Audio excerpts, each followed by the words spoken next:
السلام عليكم ورحمة الله وبركاته. إن الحمد لله نحمده ونستعينه ونستغفره ونعوذ بالله من شرور أنفسنا ومن سيئات أعمالنا.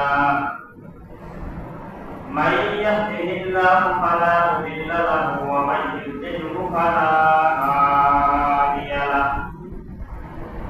ونشهد أن لا إله إلا الله وحده لا شريك له. ونشهد أن محمدا عبده ورسوله أرسله بالحق بشيرا ونذيرا وداعيا إلى الله بإذنه وسراجا منيرا. اللهم صل على محمد وعلى آل محمد كما صليت على إبراهيم وعلى آل إبراهيم إنك حميد مجيد. اللهم بارك على محمد وعلى آل محمد كما باركت على إبراهيم وعلى آل إبراهيم إنك حميد مجيد. وقال الله تعالى في كلام المجيد والفرقان الحميد: أعوذ بالله من الشيطان الرجيم. بسم الله الرحمن الرحيم. وإذا سألك عبادي عني فإني قريب أجيب دعوة الداع إذا دعان فليستجيبوا لي وليؤمنوا بي لعلهم يرشدون. وقال الله تعالى في كلام المجيد والفرقان الحميد: ادعوا ربكم تضرعا وخفيا إنه لا يحب المعتدين. وقال الله تعالى في كلام المجيد والفرقان الحميد: واستغفر لذنبك والمؤمنين والمؤمنات إلى آخر الآية. وقال النبي صلى الله عليه وسلم: تركت فيكم أمرين لن تضلوا ما تمسكتم بهما كتاب الله وسنة رسولي أو كما قال عليه الصلاة والسلام. وقال النبي صلى الله عليه وسلم: الدعاء هو العبادة أو كما قال عليه الصلاة والسلام. وقال النبي صلى الله عليه وسلم: الدعاء مخ العبادة أو كما قال عليه الصلاة والسلام. وقال النبي صلى الله عليه وسلم: لا تدعوا على أنفسكم ولا تدعوا على أولادكم ولا تدعوا على أموالكم إلى آخر الحديث أو كما قال عليه الصلاة والسلام. আল্লাহ রাব্বুল আলামিন দরবারে অসংখ্য বিনম্র শুকরিয়া যে আল্লাহ রাব্বুল আলামিন আমাদের সবাইকে দুনিয়ার সমস্ত ফিতনা ফাসাদ থেকে বিরত রেখে আজ পবিত্র জুমার দিনে আল্লাহ তাআলা মসজিদে হাজির হওয়ার তৌফিক দান করেছেন। সেই মহান আল্লাহ তাআলার দরবারে শুকরিয়া জ্ঞাপন করি। আলহামদুলিল্লাহ। আজকের জুমার আলোচনার বিষয় হলো দোয়া। দোয়া কি জিনিস, দোয়া কাকে বলে, দোয়ার প্রোগ্রাম বা দোয়া সম্পর্কিত মাসালা মাসাইল। আল্লাহ রাব্বুল আলামিন দুনিয়াতে মানুষকে বানিয়েছে একমাত্র তার ইবাদতের জন্য। দুনিয়াতে প্রেরণ করার আগে 500 বছর আগে প্রত্যেক ব্যক্তির রিজিক, হায়াত, মৌত, দৌলত সব কিছু তার আগে লিপিবদ্ধ। সব কিছু কি দুনিয়াতে পাঠানোর পূর্বেই তার সবকিছু নির্ধারিত। তারপরও আল্লাহ তাআলা প্রত্যেক ব্যক্তিকে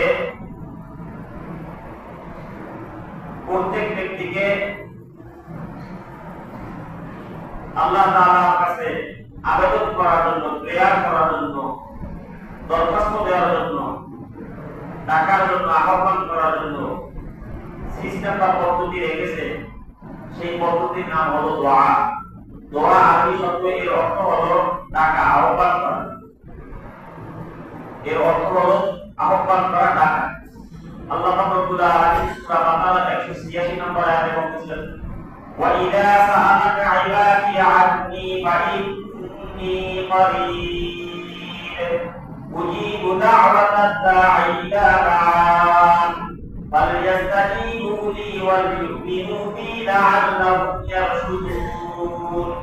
আল্লাহ রাব্বুল আলামিন নবী করিম সাল্লাল্লাহু আলাইহি ওয়াসাল্লামকে বলেছেন, ওয়া ইযা সাআলাকা ইবাদি, যখন কোন বান্দা আপনার কাছে জিজ্ঞাসা করে যে আল্লাহ কোথায়, ফাইন্নী করিব, আপনি বলে দিন যে আপনি তাদের খুব নিকটে, সত্যি করে। কতটা নিকটে? উজিবু দা'ওয়াতাদ দাঈ, যখন কোন বান্দা আমাকে ডাকে তখন আমি তার দোয়াকে কবুল করি, গ্রহণ করি, অ্যাকসেপ্ট করি। আল্লাহ তাআলা এই আয়াতে বলে দিয়েছেন উজিবু, অর্থাৎ আমি কবুল করব, দোয়া কবুল করব, গ্রহণ করব। উজিবু দা'ওয়াতাদ দাঈ, দোয়াকারীর প্রার্থনা, প্রার্থনাকারীর প্রার্থনা আমি কবুল করব, গ্রহণ করব। ইযা দা'আন, যখনই তিনি আমাকে ডাকবেন, যখনই তিনি আমাকে কি ডাকবেন। তো দোয়া সম্পর্কে আল্লাহ রাব্বুল আলামিন পবিত্র কোরআনের ভিতরে আয়াত নাযিল করেছেন। অর্থাৎ আল্লাহ তাআলা বলেছেন, উদউ রাব্বাকুম তাদাররুআন ওয়া খুফিয়া, হে বান্দাগণ তোমরা আল্লাহ তাআলাকে ডাকো মনে মনে, একাগ্র চিত্তে, মনে মনে একাগ্র চিত্তে, অর্থাৎ একদম আপন করে আল্লাহ তাআলাকে ডাকতে বলছে, একদম আপন করে। তো দোয়া, সর্বপ্রথম দোয়া হলো দুই প্রকার, দোয়া ইবাদা, দোয়াউল মাসআলা। দোয়া সর্বপ্রথম কয় প্রকার? দুই প্রকার, দোয়াউল ইবাদা এবং দোয়াউল মাসআলা। দোয়াউল ইবাদা বলা হয় আমরা যে নামাজ, রোজা, হজ, যাকাত, কর্ম, দান, সদকা করা, নেকের কাজ করি, সবগুলোই ইবাদতের অন্তর্ভুক্ত। এবং এই ইবাদতের একমাত্র উদ্দেশ্য হলো আল্লাহ তাআলার সন্তুষ্টি এবং জাহান্নাম থেকে মুক্তি। আল্লাহ তাআলার সন্তুষ্টি এবং কি জাহান্নাম থেকে মুক্তি। এজন্য যেহেতু সমস্ত ইবাদতের উদ্দেশ্য আল্লাহ তাআলার সন্তুষ্টি এবং জাহান্নাম থেকে মুক্তি, এজন্য এটাও এক ধরনের দোয়া। এজন্য এই দোয়ার নাম হচ্ছে দোয়াউল ইবাদা। ইবাদতের মাধ্যমে আল্লাহ তাআলার সাহায্য চাওয়া, প্রার্থনা চাওয়া। দ্বিতীয় প্রকার দোয়া হলো দোয়াউল মাসআলা, অর্থাৎ যদি কোনো বান্দা বিপদ আপদে পড়ে অথবা আল্লাহ তাআলার কাছে শুকরিয়া আদায়ের জন্য দোয়া করে, আল্লাহ আমাকে ভালো রাখছো এই জন্য তোমার শুকরিয়া আদায় করতেছি, তুমি এইভাবে আমার নম্রকে তো ভালো রাখো। এই যে দোয়া, অর্থাৎ সুখে এবং দুঃখে দুটো অবস্থাতে আল্লাহ তাআলার কাছে কোনো কিছু চাওয়া, প্রার্থনা করা, প্রেয়ার করা, এটা হলো দোয়াউল মাসআলা। তাহলে দোয়া আমরা কয় প্রকার পেলাম? দুই প্রকার। একটা দোয়াউল ইবাদা, দোয়াউল ইবাদা বলা হয় নামাজ, রোজা, হজ, যাকাত, অর্থাৎ যাবতীয় ইবাদত আমরা যা কিছু করি একমাত্র উদ্দেশ্য হলো আল্লাহ তাআলার সন্তুষ্টি এবং জাহান্নাম থেকে মুক্তি এবং তার অসন্তুষ্টি থেকে বেঁচে থাকা। এই জন্য আমরা যত কিছু ইবাদত করি না কেন সবগুলো দোয়াউল ইবাদা অন্তর্ভুক্ত। দ্বিতীয় প্রকার হলো দোয়াউল মাসআলা।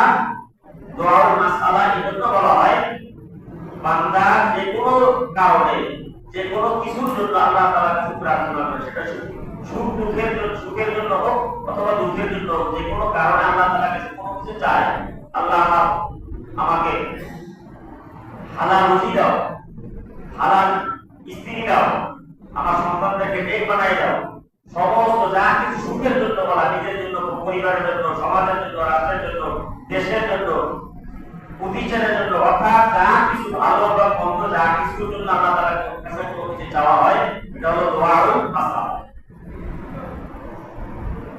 এই দোয়া দুই প্রকার।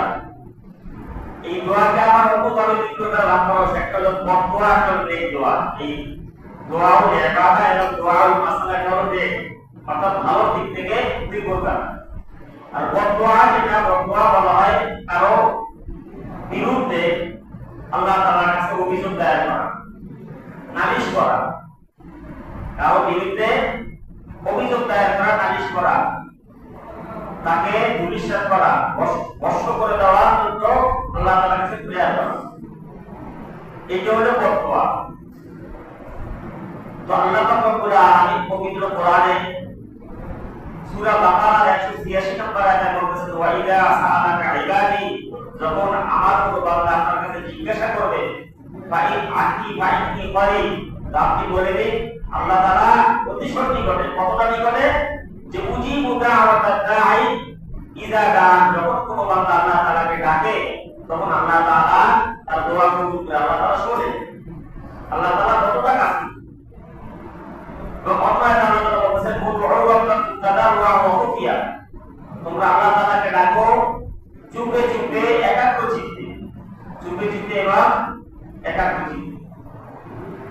তো নবী করিম সাল্লাল্লাহু আলাইহি ওয়াসাল্লাম তিনি নবী হওয়া সত্ত্বেও আল্লাহ তাআলার কাছে দোয়া চেয়েছেন নিজের জন্য, পরিবারের জন্য, উম্মতের জন্য, বিশেষ করে উম্মতের জন্য। সর্ব অবস্থায় নবী করিম সাল্লাল্লাহু আলাইহি ওয়াসাল্লাম জিকির মানছিলেন, সর্ব অবস্থায় চিন্তা জিকির করতে, আমার উম্মতের ভালাই, আমার উম্মতের কল্যাণ কিভাবে হয়, সর্ব অবস্থায় উম্মতের জিকির নিয়ে নবী করিম সাল্লাল্লাহু আলাইহি ওয়াসাল্লাম সর্ব অবস্থায় থেকেছেন।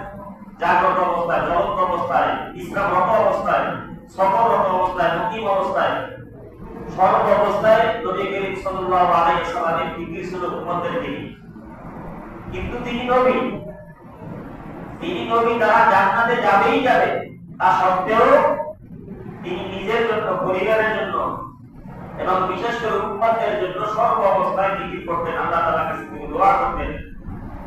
এবং বদদোয়া নবী করিম সাল্লাল্লাহু আলাইহি ওয়াসাল্লাম করেন নাই, কিন্তু করেছেন কোন ক্ষেত্রে? বিশেষ কয়েকটা ক্ষেত্রে নবী করিম সাল্লাল্লাহু আলাইহি ওয়াসাল্লাম বদদোয়া করেছেন। নবী করিম সাল্লাল্লাহু আলাইহি ওয়াসাল্লাম একদল সাহাবী তাদেরকে যখন কাফেররা শহীদ করে দিল, তখন ওই সমস্ত কাফের মুনাফিকদের বিরুদ্ধে নবী করিম সাল্লাল্লাহু আলাইহি ওয়াসাল্লাম ফজরের নামাজ, হাদিসের বর্ণনা অনুযায়ী ফজরের নামাজে এবং অন্যান্য হাদিস অনুযায়ী আসর, এই ধরনের রিওয়ায়াত পাওয়া যায়। বিশেষ করে ফজরের রিওয়ায়াতটা, বর্ণনাটা অধিক গ্রহণযোগ্য, যে নবী করিম সাল্লাল্লাহু আলাইহি ওয়াসাল্লাম পুরো জানাজা পড়ে ওই সমস্ত কাফের এবং মুনাফিকদের বিরুদ্ধে নবী করিম সাল্লাল্লাহু আলাইহি ওয়াসাল্লাম বদদোয়া করেছেন। তো যেই নবী সর্ব অবস্থায় উম্মতের জন্য জিকিরমান ছিল, সর্ব অবস্থায় উম্মতের জিকিরে লিপ্ত ছিল, সেই উম্মতের জন্য, সেই উম্মতের হেদায়েতের জন্য সর্ব অবস্থা তিনি চিন্তা জিকির করতেন। কিন্তু তা সত্ত্বেও দয়ার নবী, মায়ার নবী হওয়া সত্ত্বেও এমন একটা পর্যায়ে পৌঁছেছে যে কাফের মুশরিক অন্যান্য অবস্থায়, স্বাভাবিক অবস্থায় কোনো কাফেরকে নবী করিম সাল্লাল্লাহু আলাইহি ওয়াসাল্লাম বদদোয়া করতেন না, তাদের হেদায়েতের জন্য দোয়া করতেন সর্ব অবস্থায়। সর্ব অবস্থায় নবী করিম সাল্লাল্লাহু আলাইহি ওয়াসাল্লাম কাফের মুশরিকদের জন্য কি হেদায়েতের দোয়া করতেন। কিন্তু এমন একটা পর্যায়ে যখন আসছে, তখন নবী করিম সাল্লাল্লাহু আলাইহি ওয়াসাল্লাম পুরো জানাজা পড়ে ওই সমস্ত কাফের এবং মুনাফিকদের বিরুদ্ধে নবী করিম সাল্লাল্লাহু আলাইহি ওয়াসাল্লাম বদদোয়া করেছেন। তো বদদোয়া করা ক্ষেত্র বিশেষ জায়েজ। স্বাভাবিক অবস্থায় একজন মুসলমানের জন্য আরেকজন মুসলমানের জন্য বদদোয়া করা জায়েজ নাই, বদদোয়া করা কি নাই? জায়েজ নাই। তো আল্লাহ রাব্বুল আলামিন যে এই আয়াতে বলেছেন, ওয়া ইযা সাআলাকা ইবাদি আন্নী ফাইন্নী করিব উজিবু দাওয়াতাদ দাঈ ইযা দাআন ফালইস্তাজিবু লি ওয়া লিইউমিনু বি লাআল্লাহুম ইয়ারশুদুন। এই আয়াত আল্লাহ তাআলা বলেন, যখন বান্দা আমার কাছে দোয়া চাইবে তখনই আমি কবুল করব। শব্দটা কি খেয়াল করবো, যখন বান্দা আমার কাছে দোয়া চাইবে তখনই আমি দোয়াকে কবুল করবো। এখন মোকানায় কেরাম, হাদিসিনে কেরাম, বা বিশেষ করে ওলামায়ে কেরাম আমাদের মধ্যে অনেক এই একই আয়াত নিয়ে, একই তাফসীর নিয়ে, একই হাদিস নিয়ে বিভিন্ন মতভেদ পাওয়া যায় যে দোয়া করার বিশেষ বিশেষ কিছু সময়, বিশেষ কিছু স্থান, বিশেষ কিছু পদ্ধতি যেগুলো নবী করিম সাল্লাল্লাহু আলাইহি ওয়াসাল্লাম এবং সাহাবায়ে কেরাম, খোলাফায়ে রাশিদিন রিদওয়ানুল্লাহি আলাইহিম আজমাইন প্রমাণিত সেই সমস্ত স্থান, সেই সমস্ত সময় এবং সেই পদ্ধতির আলোকে দোয়া করা সুন্নাত। খেয়াল করছেন, কিছু কিছু সময় আছে দোয়া কবুলের সময়, কিছু কিছু স্থান আছে যেখানে দোয়া করলে দোয়া কবুল হয়, আবার নির্ধারিত কিছু পদ্ধতি আছে ওই পদ্ধতি দোয়া করতে হয়। কথা বুঝে আসছে? যেমন সালাতুল ইস্তিসকা, সালাতুল কুসুফ অর্থাৎ চন্দ্রগ্রহণ এবং সূর্যগ্রহণের সময় যে নামাজ আদায় করা হয় বৃষ্টির জন্য। সালাতুল ইস্তিসকা বৃষ্টির জন্য, যখন খরা মৌসুম বৃষ্টি কোথাও হচ্ছে না তখন আল্লাহ তাআলার কাছে দোয়া করা হয়। এই যে দোয়া করা, দুই রাকাত নামাজ পড়ার পরে হাত উল্টিয়ে, অন্যান্য সময় স্বাভাবিক অবস্থায় আমরা দোয়া করি হাত এভাবে রেখে, কিন্তু সালাতুল ইস্তিসকার সময় হাত উল্টিয়ে আল্লাহ তাআলার কাছে দোয়া করতে হয়। এই যে পদ্ধতি, বিশেষ সময়, বিশেষ স্থান এবং বিশেষ পদ্ধতিতে, যেই পদ্ধতিগুলো নবী করিম সাল্লাল্লাহু আলাইহি ওয়াসাল্লাম থেকে প্রমাণিত, খোলাফায়ে রাশিদিন রিদওয়ানুল্লাহি আলাইহিম থেকে প্রমাণিত এবং অন্যান্য সাহাবায়ে কেরাম থেকে প্রমাণিত, ঠিক সেই সময়, সেই স্থানে, সেই পদ্ধতির আলোকে অনুসরণ করে বান্দা যদি কোনো দোয়া করে তাহলে এটা হলো সুন্নাত পদ্ধতি। এটা কি সুন্নাত পদ্ধতি? এছাড়া কোন বান্দা যদি যে কোনো অবস্থায় আল্লাহ তাআলার কাছ থেকে দোয়া চায়, দোয়া করে, আল্লাহ তাআলা দোয়া কবুল করবে, কারণ এটা আল্লাহ তাআলার ঘোষণা। কার ঘোষণা? আল্লাহ তাআলার ঘোষণা। এখন আমাদের সাধারণ মুসলমানদের মধ্যে অনেকের ধারণা যে দোয়া করতে হলে উযুর দরকার, দোয়া করতে হলে পাক পবিত্রতার দরকার, দোয়া করতে হলে পুরো শরীর ঢাকা দরকার। এই যে দোয়া করার জন্য যে পাক পবিত্রতা দরকার, পুরো শরীর ঢাকা দরকার, একটা পবিত্র স্থান দরকার, এইগুলো হলো দোয়া করার আদব। খেয়াল করে শুনবেন, এগুলো কি দোয়া করার আদব, সুন্নাত পদ্ধতি। কিন্তু কোন ব্যক্তি মনে করেন, আপনি যারা সমুদ্রে জাল নিয়ে মাছ ধরতে যায়, মাছ আহরণ করতে যায়, দেখা গেল তিনি সমুদ্রে ডুবে গেছে, তখন তার হাতে, তার কাছে তো পোশাক নাই, কোনো পোশাক নাই, তিনি উলঙ্গ, নদীর সমুদ্রের ভিতরে উত্তর ঢেউ করতেছে, সাঁতারে গেছে। এই অবস্থায়, উলঙ্গ অবস্থায় যদি আল্লাহ তাআলার কাছে দোয়া করে, আল্লাহ তাআলা দোয়া শুনবেন কি শুনবেন না? বলেন। কারণ আল্লাহ তাআলা তো কোরআনে বলে দিয়েছে, ওয়া ইযা সাআলাকা ইবাদি আনি ফাইন্নী করিব উজিবু দাওয়াতাদ দাঈ ইযা দাআন। বান্দা যখন আমার কাছে দোয়া করবে, আমাকে ডাকবে, তখনই আমি বান্দার দোয়া আমি ডাকি করব সাড়া দিই। আল্লাহ তাআলা ঘোষণা। ঠিক তদ্রুপভাবে কোন ব্যক্তিকে যদি কোন ব্যক্তি উলঙ্গ অবস্থায় কোন রূপের ভিতরে আবদ্ধ ঘরে বা জেলখানাতে বন্ধ করে রাখে, তার কাছে তিনি কি উলঙ্গ? তিনি কি উলঙ্গ? তার কাপড় শরীর ঢাকার মতো কোনো অবস্থা নাই। তার দেখা গেছে ওই অবস্থাতে তিনি পেশাব পায়খানা করছে, তার শরীরও না তার। এই অবস্থাতেও আল্লাহ তাআলার কাছে যদি দোয়া করে, আল্লাহ তাআলা দোয়া শুনবে কি শুনবে না? বলেন, শুনবে কি শুনবে না? অবশ্যই শুনবে। তো দোয়া করার জন্য শরীর পাক হওয়া, ওযু থাকা, পবিত্র স্থান হওয়া, উত্তম জায়গা হওয়া, এটা হলো আদব। এটা কি আদব এবং সুন্নাত পদ্ধতি। কিন্তু বিশেষ কোনো কারণে যদি আপনার এই ধরনের কোনো পরিস্থিতি হয়, তাহলে আপনি ওই অবস্থায়, এখন যদি আমাকে বন্ধ করে রাখা হয়, আবদ্ধ ঘরে রাখা হয়, আমি উলঙ্গ, আমার পরনে কাপড় নাই, আমার শরীর নাপাক, এই অজুহাতে আমি তো আল্লাহর কাছে এখন কিভাবে দোয়া করব? দোয়া করলে আল্লাহ তাআলা শুনবে না, এমন কোনো পদ্ধতি শরীয়তে নেই। অর্থাৎ আল্লাহ তাআলা যেভাবে যে অবস্থাতে ডাকবেন, আল্লাহ তাআলা শুনবে। আল্লাহ তাআলা কি শুনবে না? আল্লাহ তাআলা এই প্রশ্ন করবে না। এজন্য ওয়া ইযা সাআলাকা ইবাদি আন্নী ফাইন্নী করিব উজিবু দাওয়াতাদ দাঈ ইযা দাআন ফালইস্তাজিবু লি ওয়াল ইউমিনু বি লাআল্লাহুম ইয়ারশুদুন।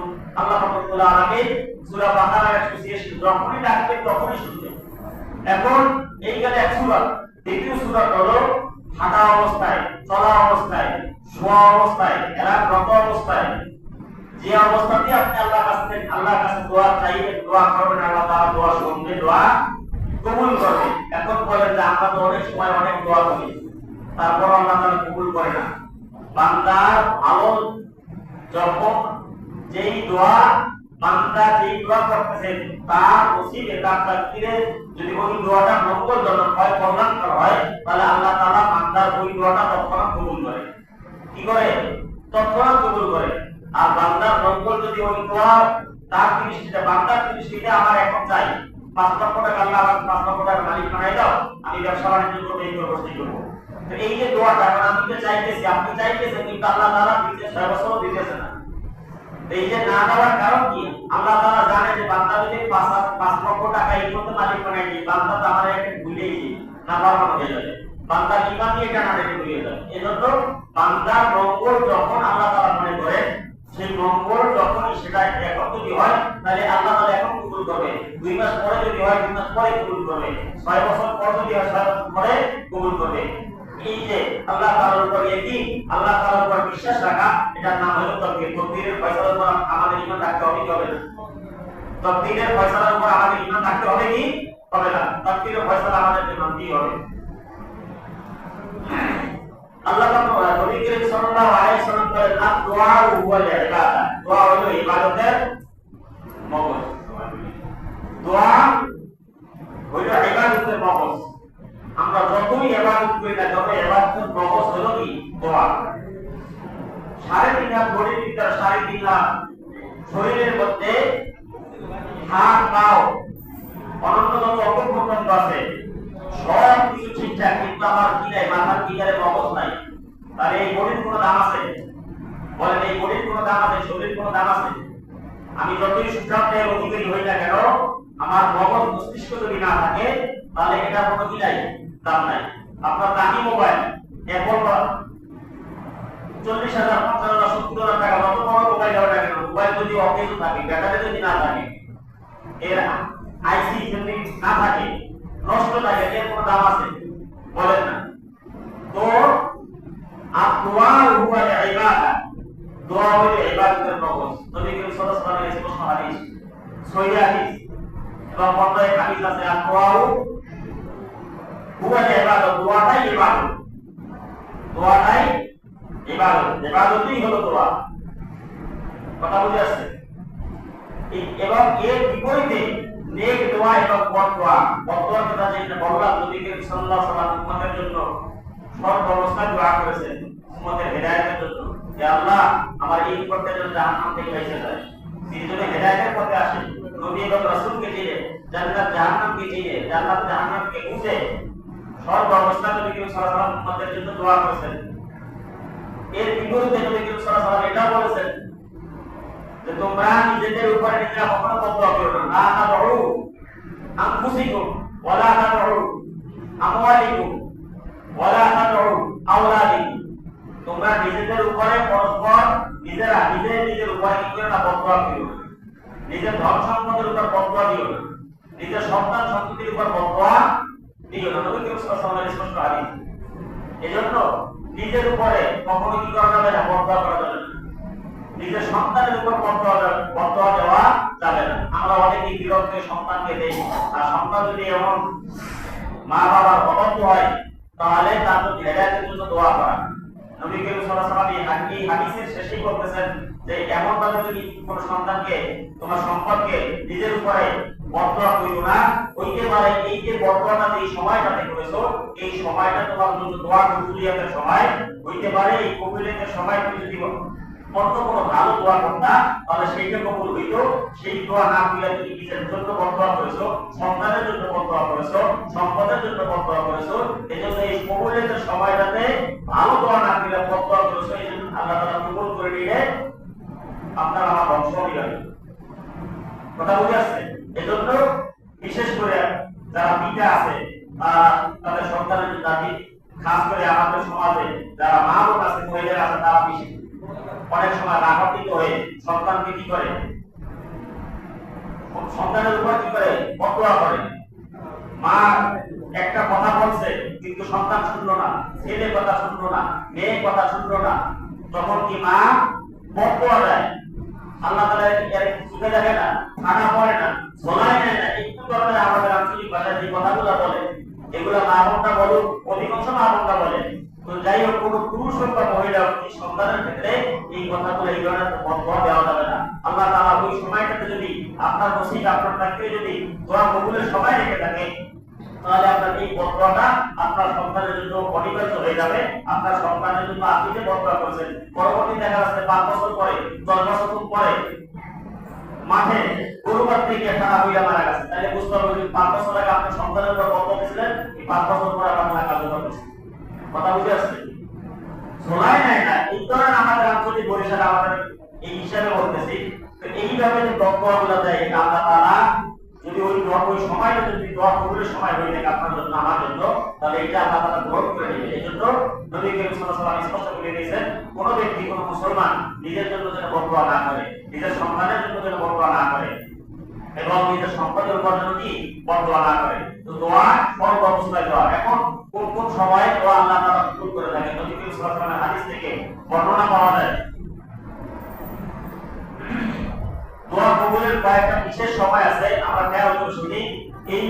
এই সময়ে কি হাদিস দ্বারা প্রমাণিত, নবী করিম সাল্লাল্লাহু আলাইহি ওয়াসাল্লাম বলেছেন, শেষ রাতের দোয়া আল্লাহ তাআলা কি কবুল করে থাকেন। শেষ রাতের দোয়া অর্থাৎ তাহাজ্জুদের সময় যে দোয়া করা হয়, 2 রাকাত 4 রাকাত 6 রাকাত 8 রাকাত নামাজ পড়ে আল্লাহ তাআলার কাছে যে দোয়া করা হয়, তাহাজ্জুদের শেষ রাতে এই দোয়া আল্লাহ তাআলা কি করে কবুল করেন, নবী করিম সাল্লাল্লাহু আলাইহি ওয়াসাল্লাম হাদিস থেকে প্রমাণিত। দ্বিতীয় নম্বর হলো জুমার দিন আল্লাহ তাআলা দোয়া কবুল করে থাকেন, হাদিস থেকে প্রমাণিত। জুমার দিন আল্লাহ তাআলা কি করেন, দোয়া কবুল করেন। এই জন্য বেশি বেশি নিজের জন্য, পরিবারের জন্য, সন্তান সন্ততির জন্য, মা বাবার জন্য, আত্মীয় স্বজনদের জন্য, সমাজের জন্য, দেশের জন্য, রাষ্ট্রের জন্য, পুরো মুসলিম উম্মার জন্য আমরা জুমার দিনে বেশি থেকে বেশি আল্লাহ তাআলার কাছে দোয়া করব। দ্বিতীয় নাম্বার হলো সিজদারত অবস্থায় আল্লাহ তাআলা দোয়া কবুল করে থাকেন। বলেন, সিজদারত অবস্থায়। ফরজ নামাজের মধ্যে আপনি আঞ্চলিক ভাষায় দোয়া করতে পারবেন না। ফরজ নামাজের মধ্যে আপনি রুকু হোক অথবা সিজদাতে হোক, আপনি কি করবেন না, দোয়া করা যাবে না। আপনি যখন নফল আদায় করবেন, আপনি সিজদাতে গিয়ে রুকু থেকে আল্লাহ তাআলাকে ডাকেন, কোনো সমস্যা নেই, আপত্তি নেই। আপনি যখন নফল আদায় করবেন, তখন রুকুতে গিয়ে সিজদাতে গিয়ে নবী করিম সাল্লাল্লাহু আলাইহি ওয়াসাল্লাম হাদিস যে আল্লাহ তাআলা প্রত্যেক বান্দা আল্লাহ তাআলা সবথেকে বেশি নিকট হয় তখন যখন বান্দা সিজদারত অবস্থায় থাকে। সিজদারত অবস্থায় থাকে তখন একাগ্র চিত্তে মনে মনে, হে আল্লাহ, আমি তোমার পায়ে সিজদা করতেছি। পায়ে আল্লাহ তাআলা হাত পাও নাই, আল্লাহ তাআলা হাত পাও নাই, কিন্তু এটা একটা জ্ঞান কোরআনের ভিতরে, এটা একটা বিষয়, আকীদার বিষয়। তো আল্লাহ তাআলা কুদরতি পায়, আল্লাহ তোমার কাছে আমি নত হয়ে যাব, সিজদারত অবস্থায় আছি। আল্লাহ তুমি আমার এই জরুরতটা পূরণ করো, আমাকে মাফ করে দাও, আমার সন্তান সন্ততিকে মাফ করে দাও, আমার পিতা মাতাকে মাফ করে দাও। যত ধরনের আপনার যাবতীয় দোয়া আছে আপনি সিজদারত অবস্থায় করতে পারবেন, কিন্তু সিজদারত হবে তখন নামাজের সিজদা। ফরজ নামাজে যদি আপনি আঞ্চলিক ভাষায় বা যে কোনো কিছু দোয়া করেন, নামাজ ভঙ্গ হয়ে যাবে। নামাজ ভঙ্গের জিনিসটা কারণ তার মধ্যে নামাজে সাংসারিক কোনো কিছু চাওয়া, দুনিয়াতেও সাংসারিক কোনো কিছু চাওয়া নামাজের মধ্যে তাহলে কি হয়ে যাবে, নামাজ ভঙ্গ হয়ে যাবে। নামাজ ভঙ্গের জিনিসটা কারণ, তার মধ্যে অন্যতম একটা কারণ কি, নামাজে দুনিয়াবি এবং সাংসারিক কোনো কিছু চাইলে আপনার কি হয়ে যাবে, নামাজ ভঙ্গ হয়ে যাবে। এই জন্য আপনি নফল নামাজে আপনি গিয়ে করতে পারেন, চাইতে পারেন, কোনো আপত্তি নেই। চতুর্থ নাম্বার, ফরজ নামাজের পরের দোয়া। ফরজ নামাজের পরে যে দোয়া আল্লাহ তাআলার কাছে করা হয়, এই দোয়া আল্লাহ তাআলা কবুল করে থাকেন। এখন ফরজ নামাজের পরের যে দোয়া, এই দোয়ার পদ্ধতি সম্পর্কে, সিস্টেম সম্পর্কে ওলামায়ে কেরামদের মতভেদ আছে। এক সাইডে ওলামায়ে কেরাম তারা বলে যে নবী করিম সাল্লাল্লাহু আলাইহি ওয়াসাল্লাম ফরজ নামাজের পর দোয়া করেছেন, হাদিস দ্বারা প্রমাণিত নবী করিম সাল্লাল্লাহু আলাইহি ওয়াসাল্লাম দোয়া করেছেন, কিন্তু দোয়া সম্মিলিতভাবে হাত দিয়ে করেছেন কি করে নাই, এই ওলামায়ে কেরামদের মতভেদ। তো আমরা মতভেদে যাইতে চাই না। ফরজ নামাজ তাকবীরে তাহরিমাত থেকে নিয়ে সালাম ফিরানো পর্যন্ত নামাজের অংশ, খেয়াল করে শুনবেন। তাকবীরে তাহরিমাত থেকে নিয়ে সালাম ফিরানো পর্যন্ত নামাজের অংশ। সালাম ফিরানো শেষ, নামাজ শেষ। এরপরে আপনি যদি আল্লাহ তাআলার কাছে দোয়া করেন, আপনার যদি জরুরত থাকে আল্লাহ তাআলার কাছে আপনি চাইবেন, আপনার যদি জরুরত না থাকে চাইবেন না। কিন্তু এ নিয়ে মতভেদ করা, কে ধরলো কি ধরলো না। কিন্তু আবার যদি কোনো ব্যক্তি মনে করে যে ফরজ নামাজের পরে সম্মিলিতভাবে দোয়া করতেই হবে, না করলে কেমন জানি নামাজ অসম্পূর্ণ থেকে গেল, এই ধরনের কোনো আকীদা বা বিশ্বাস কোনো ব্যক্তি যদি রাখে, তাহলে সে ভুল পথে আছে। তাহলে কি ভুল পথে আছে? এটা হলো হচ্ছে ইনফিরাদি আমল।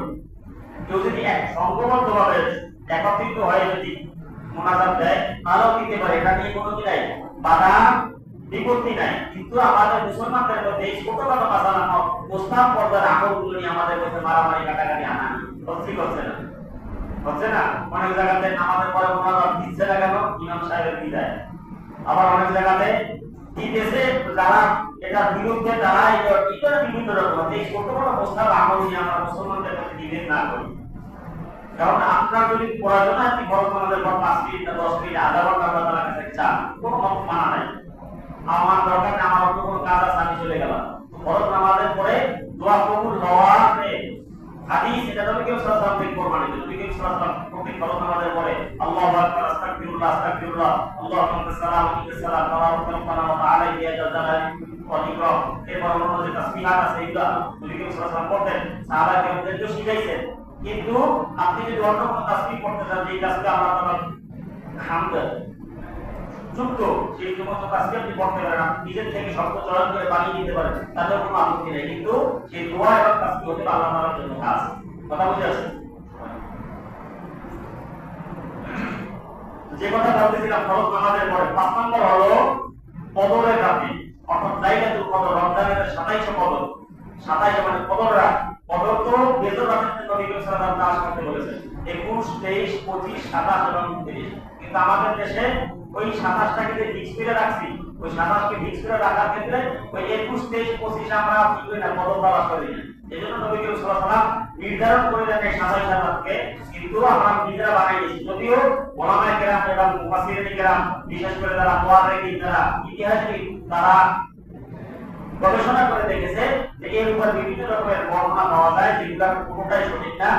27টা লেখা অধিকাংশ ওলামায়ে কেরামদের মধ্যে কেউ বিভিন্ন বর্ণনা টেনে এনে এটাকে প্রমাণিত করেছে যে এটা আলামত। কিন্তু নবী করিম সাল্লাল্লাহু আলাইহি ওয়াসাল্লাম সঠিকভাবে 21, 23, 25, 27, 29 কোন একটা তারিখে নির্ধারণ করে দেন নাই। কারণ বান্দাকে যদি নির্ধারণ করে দেয়, ওই এক রাত্রি তিনি কি এবার করবে, বাকি রাতগুলো কি করবে, অবহেলায় বা বিরতিতে পার করে দিবে। এজন্য কবরের রাত্রিতে দোয়া কবুলের সময় আল্লাহ তাআলার কাছে যে দোয়া করা আল্লাহ তাআলা কবুল করবে। 6 নম্বর হলো বৃষ্টি বর্ষণের সময় যে দোয়া করা হয়, এই দোয়া আল্লাহ তাআলা কবুল করে থাকেন। যখন বৃষ্টি হয় তখন আল্লাহ তাআলার কাছে রহমতের বৃষ্টি যখন হয়, তখন আল্লাহ তাআলার কাছে যদি দোয়া করা হয়, সেই দোয়া আল্লাহ তাআলা কবুল করে থাকেন। 7 নম্বর হলো ইয়াউমে আরাফা, এই হজের আগে যে ইয়াউমে আরাফা, কোরবানির আগে যে ইয়াউমে আরাফা গেছে, যারা হাজী সাহেব যারা হজ করেছেন, ইয়াউমে আরাফার দিনে দোয়া কবুল হয়। 8 নম্বর হলো জিলহজের প্রথম 10 দিন, কোরবানির আগে জিলহজ 10 তারিখে কোরবানি হয়, অর্থাৎ জিলহজের 1 তারিখ থেকে 10 তারিখ পর্যন্ত এই 10 দিন আল্লাহ তাআলা দোয়া কবুল করে থাকেন। 9 নম্বর হলো ইফতার, ইফতারিকে সামনে রেখে রোজাদার ব্যক্তি যে দোয়া করে, এই দোয়াকে আল্লাহ তাআলা কবুল করে থাকেন। 10 নম্বর হলো আযান এবং ইকামতের মাঝখানে আল্লাহ তাআলা দোয়া কবুল করে থাকেন। আযান এবং ইকামতের মাঝখানে আল্লাহ তাআলা দোয়া কবুল করেন।